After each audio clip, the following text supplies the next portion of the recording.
Welcome to Latina Role Model. My name is Leticia Miller, and today's guest is Jan Edwards with Paving the Way Foundation.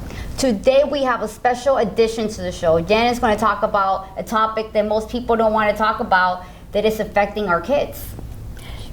Yep, human trafficking and child exploitation. Tell us some fact about human trafficking that we don't know. Well, I'm going to tell you some facts. Some of you may know them and some of you may not, right? So the one I like to start with is there's approximately 43 million people in the world right now enslaved. 25% of those are kids. Wow.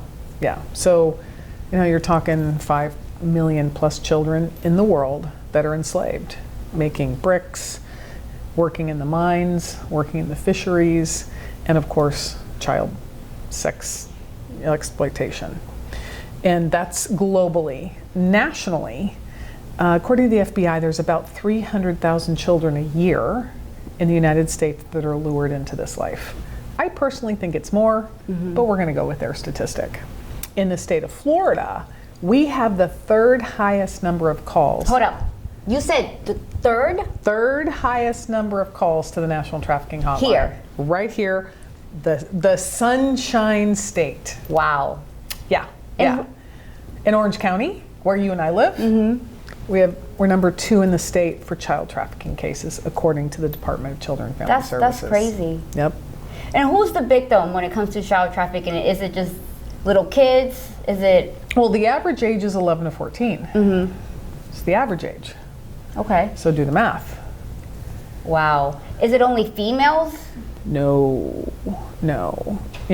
Human trafficking takes many forms. The one that's most spoken about is sex trafficking, because that is, in my opinion, the most heinous assault a human being can have on them. And it's not the highest percentage. It's actually about 40% of human trafficking. 60% of human trafficking is agriculture and domestic work. Wow. I mean, I know there's different type of human trafficking. Can you explain to us a little bit more about that? Sure, absolutely. So the one that everybody knows and talks about, because we've all heard about Jeffrey Epstein. Yes. Right, we've all heard about Ghislaine Maxwell, is sex trafficking. And I think the reason why most people talk about that a lot is because it generates the most revenue. Yeah. One girl can garner up to $250,000 a year. Wow. Yeah, because you got to think about it. With drugs, I sell drugs once, right? That's it. That's the end of that transaction. If I'm a trafficker and I have a stable of girls, then that person can sell those girls over and over and over again. Anywhere from 15 to 25 times a night, these children are raped. And that's the thing that people can't be with. They just can't even fathom this happening, so they don't want to talk about it. But the reality is, it is happening. And we have to talk about it, because it's the only way that we can shine a light on it and actually start to deal with it and disrupt it. So what is the sign that we have to look for? Well, I want to finish the other types of trafficking. Okay, I'm sorry. No, you're fine, you're fine. Because see, this is really important for people to understand, because the sex trafficking gets the most spotlight, right? But there's agriculture.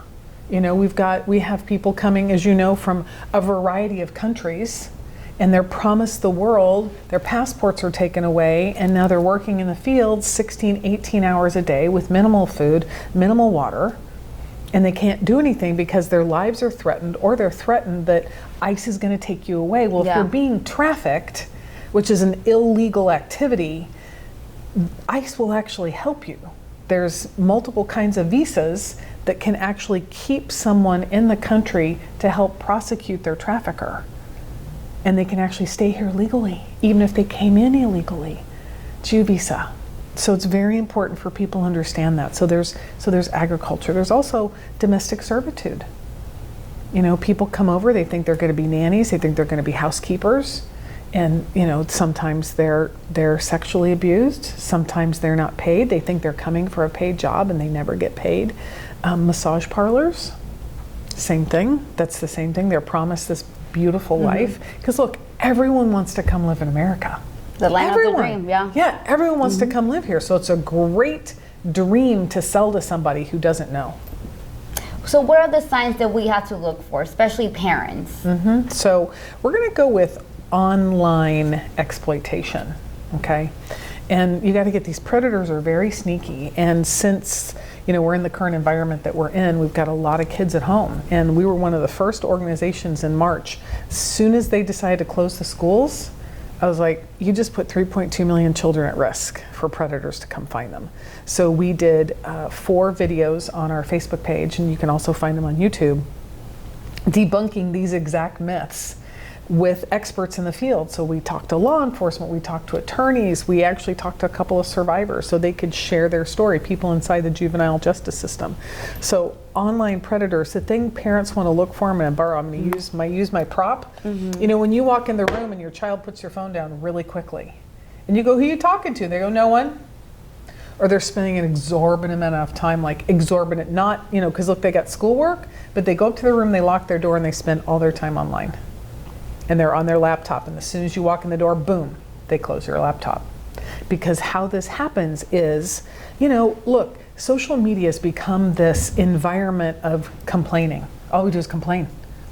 And predators look for that. And someone complains about their parent, and their predator scoops right in, and my mom too. How can we get involved? If we want to help, how can we get involved? Yeah, well, one is to educate yourself. Right, you've got to educate yourself, and there's all kinds of tools online to do that. We've got tools on our website. There's a parent training tool that you can actually helps you start the conversations with kids. So you want to get educated. The other way is you can, volunteer. There are dozens of organizations in town that really need your expertise and to help. We're blessed, our curriculum's translated into Spanish as well, so we can go out and talk to the Spanish community, and we invite you to come do that. We have bilingual educators that will go out to your church, will go out to your, in social environment and have this conversation. It may be tough, but it's really important to have. And then lastly, they can come find us on our website and join in the fight. How can we get in touch with you, Jen? If we want to be more involved, or just we know somebody who might be involved, how can we get in touch with you? Sure. Well, so if you want to volunteer or really learn to be trained to have this conversation, you want to go to pavingthewayfoundation.org. Okay, pavingthewayfoundation.org. And if you see something, we're a big fan of do something. So you can call the National Trafficking Hotline, and that number is 888-3737-888.